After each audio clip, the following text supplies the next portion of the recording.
हम कहत बानी दूर तनी हट जनी देहिया में हमरा तू सट। हम कहत बानी दूर तनी हट जनी देहिया में हमरा तू सट। आइल बानी नाचे उमर बाट काचे, आइल बानी नाचे उमर बाट काचे। हल्ला होई त सुन बाचब ना, ढूढ़ी में करब खुद खाद त सुन हम नाचब ना। ढूढ़ी में करब खुद खाद त सुन हम नाचब ना।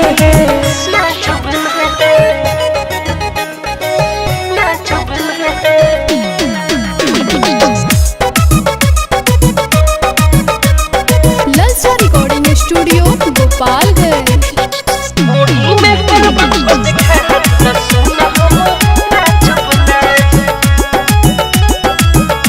त सुन हम नाचब ना। सच कहतनी बात जानी ऐसे भरा है ना तो तोहर सुन बाबू हम तोड़ दे हम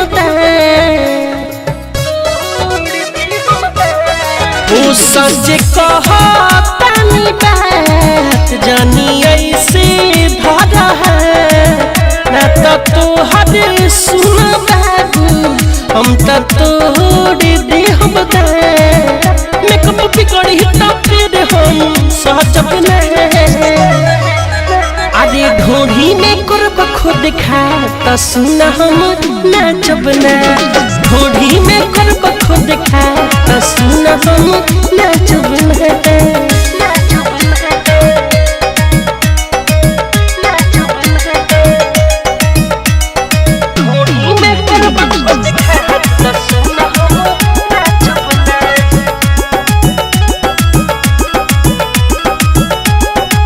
राइटर धीरज कहीं सास तनी रहा हमसे काहे कर तारा जबरी दुनु फूलौना के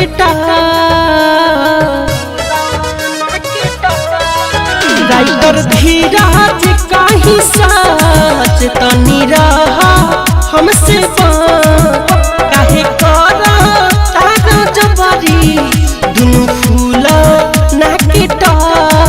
मिठू दे बातू नमरी हम खींचब ना। अरे ढोड़ी में करब खुद खा त सुन हम नाचब ना। ढोड़ी में करब खुद